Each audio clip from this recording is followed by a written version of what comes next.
Welcome back to AT Math. Today, 1-6, order of operations. Now, we've talked a bit about order of operations in the past.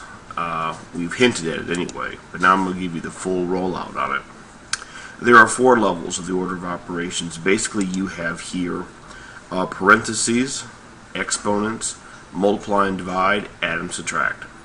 What happens is, whenever you see parentheses, you have to do whatever inside in the middle first. After you've done everything inside the middle of the parentheses, then if you run into any exponents, something to the second power, something to the third power, they get to go next. Then you look for any multiply or divides, and the multiply or divides you get to go after them. And finally, you get to do the addition or subtraction. You do them in this order as an order of priority. Do an equation in order with the first level going first, second going second. So if you have 5 times 3 plus 7 in parentheses, even though the times will go before the addition, because they're in parentheses, you do that first. So 3 plus 7 becomes 10. Then that's all you have left. So now you just have 5 times 10, which is 50. Pretty straightforward. Here you have an exponent. Notice there's no parentheses, but there is an exponent, so this exponent gets to go first. It goes before the addition or the multiply. So 2 to the second power is 4. Then between the plus and the time gets to go next, so that becomes 16. Finally, 5 plus 16 is 21. Now if there are 2 symbols of the same level, you work the equation from left to right. So in other words, divide and times are both equal levels. So in this case, we would actually go left to right, so this goes first, 4, and then times 4. This is why I'm not a big fan of the please excuse my dear Aunt Sally a way to remember things, because please excuse my dear Aunt Sally, you would think my dear, so multiply comes before divide, but it doesn't. Multiply and divide are equal strength. So notice how in this case, even though the divide's here and the times is here, you go left to right, so it would be 16 divided by 4, which is 4, times 4, which is 16. If you didn't do that, you would have 4 times 4, which is 16, and 16 divided by 16 would be 1, instead of the proper outcome, which is 16. So you try. Go ahead this time, give it a try, see what you get. Go ahead and pause me. Okay, let's see how you did. Well, in this case here I have stuff in parentheses, so I'll make this 25. Then plus 15 times 3. Next up is 15 times 3, which makes 45. 25 plus 45, I get 70. For the second one, now you have 5 times 3 in parentheses square. The 3 in parentheses really doesn't have to be there. You have it there so you don't think it's 53, basically. But the 3 is going to be the exponent of 2, so 3 to the second power makes 9, times 5 makes 45. And then that's just plus 4 minus 12. Well, I guess we should have done this first, but luckily they didn't, it didn't matter which one in this case, because they weren't touching, because the plus keeps them apart. But yes, I suppose 4 minus 12 should have gone first. And 4 minus 12 is negative 8. And the square makes 64. So 45 plus 64, and you get 109. Yes, early in the morning, but I believe that's 109. Hopefully you got both right.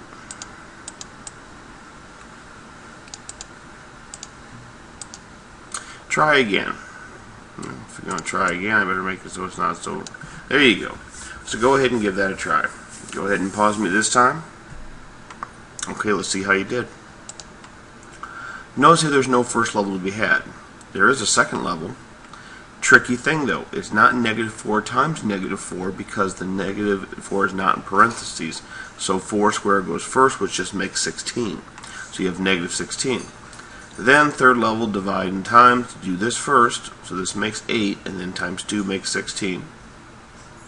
And negative 16 plus 16 makes 0. Now brackets, or outer parentheses, whichever you want to call it, basically you work from the middle out. So you do the middle and you work your way out. So 3 plus 2 goes first and makes 5.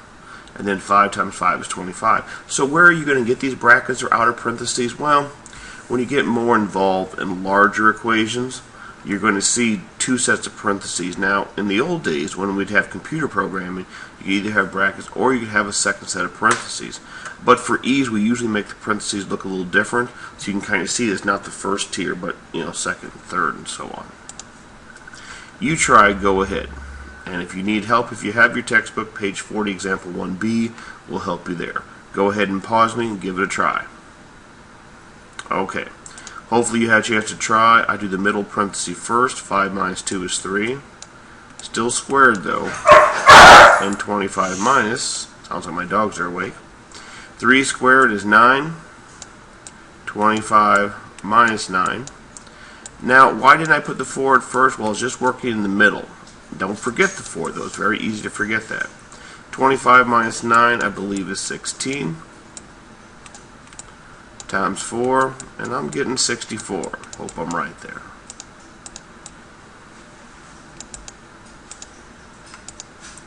Then, the same idea here, we're simply going to add a variable. So, if it says 8 minus x plus 5 cubed, and x equals 6, we just drop the 6 in there. Pretty simple. So 8 minus 6 plus 5 cubed. Now 5 cubed goes first to make 125, because 5 times 5 times 5. And then 8 minus 6 plus 125 go left to right. 8 minus 6 is 2, plus 125 is 127. You try, go ahead. These two, this one and then this one. And on page 41 will help you if you have your textbook. Go ahead, pause me this time. Okay, let's see how you did. Hopefully you dropped the 7 in here. And I think I meant 2 times 5. At least I hope I did. Otherwise it looked kind of weird. So my apologies there if you had trouble, because x and x are exactly the same. So I'm going to change this to a dot. Now if it's different in the textbook, that's fine. 21 minus 7 now, plus 2 times 5. Well, 2 times 5 goes first to make 10. So I get 21 minus 7 plus 10. And 21 minus 7 is 14, plus 10 is 24. That's a terrible looking 0. There you go. And here you plug this in. 30 minus smiley face, but 30 minus 24 makes 6. And you have 5 squared, which makes 25. So 25 times 6, I'm getting is 150. Again, if you got the answer wrong because you didn't understand what I was doing as far as the touching or times or placement or this becoming an x, don't worry about that. We'll cover it tomorrow in class to be sure. These are just examples that I've thrown together. Okay. Now, when you have a fraction, you have something like this, it's fairly easy. Just remember to do the top by itself and the bottom by itself. It really doesn't matter which one goes first, top or bottom, because they're going to be independent of each other. As a rule, I just work top to bottom, but you don't have to. Do whatever it's easiest for you. So here you have 14 minus 6, which is going to make 8. 2 plus 2, which makes 4. Now top divided by bottom, 8 divided by 4 is 2. Pretty straightforward.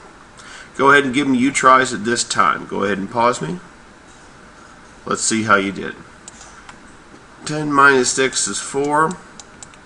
2 plus 6 is 8. And therefore I get 1/2. 20 times 6 is 120. 2 times 6 is 12. I get 10. Also, the hint, you can pre-divide here because they're both being, the top's being times by 6 and the bottom being times by 6. You can actually cancel and divide both these by 2 and notice that you get 10 over 1, which also equals 10, whichever is easier for you. 10 squared minus 6 squared, well, 10 squared is 100. 6 squared is 36, which is going to make 64. 2 plus 6 is 8 squared, which also makes 64. Therefore, they equal 1. 8 minus 6 is 2. Still squared, by the way. Don't forget that. 10 on top. 14 plus 6 is 20. But here, 2 squared makes 4, and 4 times 10 is 40. Over 20 equals 2.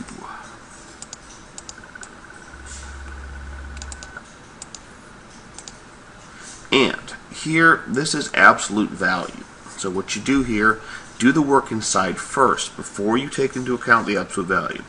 So 15 minus 20 would be negative 5. Now that absolute value just means how far away it is from 0. So if I had 0 here, and this is negative 5, 1, 2, 3, 4, 5, all I want to know is how far away it is from 0. That's all absolute value means. Well, negative 5 is 5 spaces from 0. So the answer to absolute value of negative 5 is simply 5. It just means it's 5 spaces from 0. Minus 3 squared. 3 squared makes 9, so 5 minus 9 is negative 4. Also, they can end up as decimals.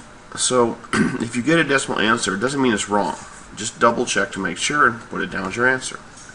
Here, in fact, you have in middle parenthesis 3 to the 4th power, which makes 81, because 3 times 3 times 3 times 3. 81 minus 18 is 63. So 63 divided by 5. I don't care if you have 63 over 5. I don't care if you have 12.6. I don't care if you have 12 3/5. Unless I state it, any one of those are fine.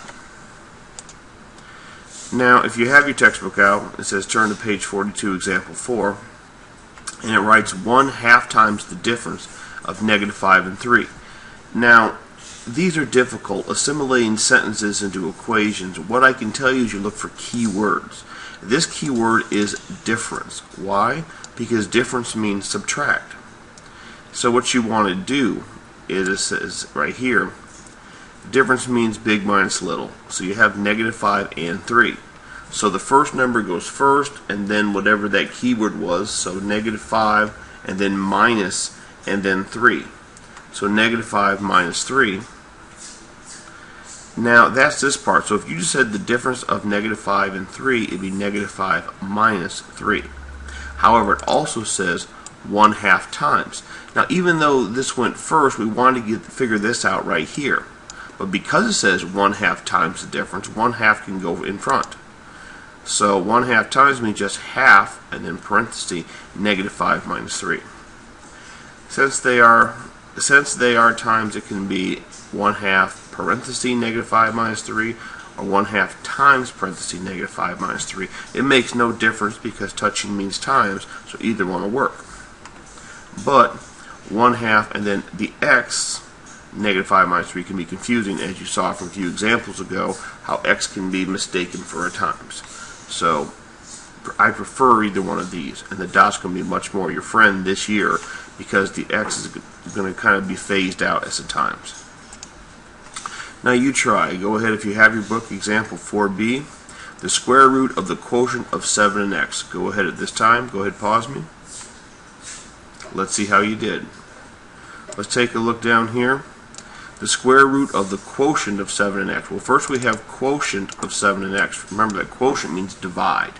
So 7 comes first, divide, then x. So 7 divided by x. Now, I don't know what the actual number is for 7 divided by x because I don't know what x is. But I do know it's 7 divided by something. And then the square root of that. Well, the square root's simply going to encompass the whole thing. So I have 7 divided by x, and I'm going to root the whole thing. Why am I rooting the whole thing? Because it's the square root of this whole thing. The quotient of 7x has already been solved, and I root that whole thing to get my answer, whatever that might be. It can be the root of 7 divided by x, or the root of 7 over x, because remember that divide just means top divided by bottom. First number divided by second. Now, if you haven't seen that before, let me give you a quick example. If I say 1 divided by 2, that's the same as saying 1/2. So technically, if I asked you to take 3 divided by 8, you could just say it's 3/8. And you'd technically be right. Because that's all fraction is just division turned turned top and bottom. Read example 5 if you have your textbook. Basically, they have a single, a double, triple, and a home run. S, 2D, 3T, and 4H. And they go ahead and give each value of each. They're saying that there were 44 singles, there were 8 doubles, 0 triples, and 10 home runs. You want to give the total value of such. So the home run was 4 times 10, triple 3 times 0, double 2 times 8, single 44. Simply combine them to make 100. I will hold this until tomorrow. For today, we should have a small quiz for you. I'll have down below in this caption. Thanks again. Talk to you later. Bye.